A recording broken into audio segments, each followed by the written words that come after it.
Dagan ka! Unal!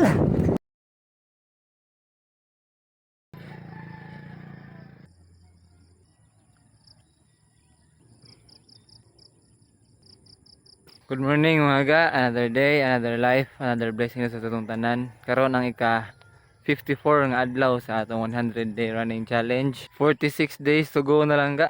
Gamay-gamay na lang, mahuma na sa tong challenge no. Di na ako maglangay. Dagan ako. Ay go.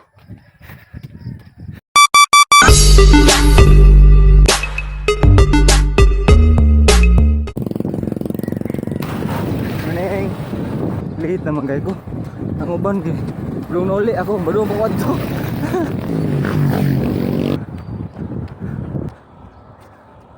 Sakit akong kilid ga.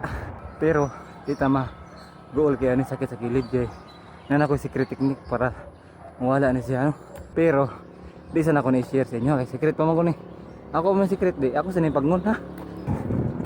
Ayo na ga. Unya lang ako ipabaw akong secret technique. Kung dili na siya secret, karon gi secret pa man eh. Di lang sa ako ipabaw. Sekreto lang sa ni.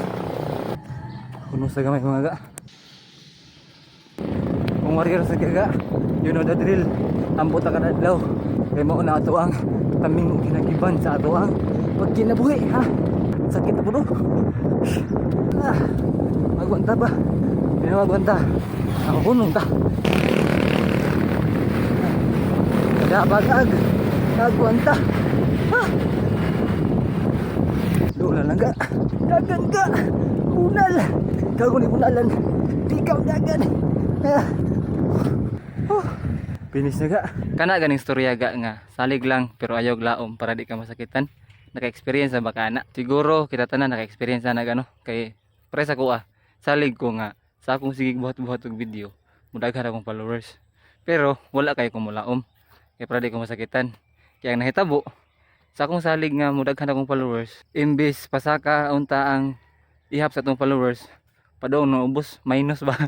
Pero bisag wala ko nilaom ga, pero murag gyapon masakitan eh. Mao nga manawagan ko no sa akong mga existing nga followers. Tabangi ko ninyo ga nga musakat na ninyo. Kaya ang nahitabo ba nabali gid siya. Pero sige lang, padayon ra gyapon ta kay hibaw ko ug salig ko ninyo nga inyo kong tabangan. Pero di lang ko mulaom para di ko masakitan. Hangtod sa sunod higayon mga ga. Hangtod sa sunod na itong adagan. Padayon mo sa pagsuporta. Ganoy TV. Anoy out. See you!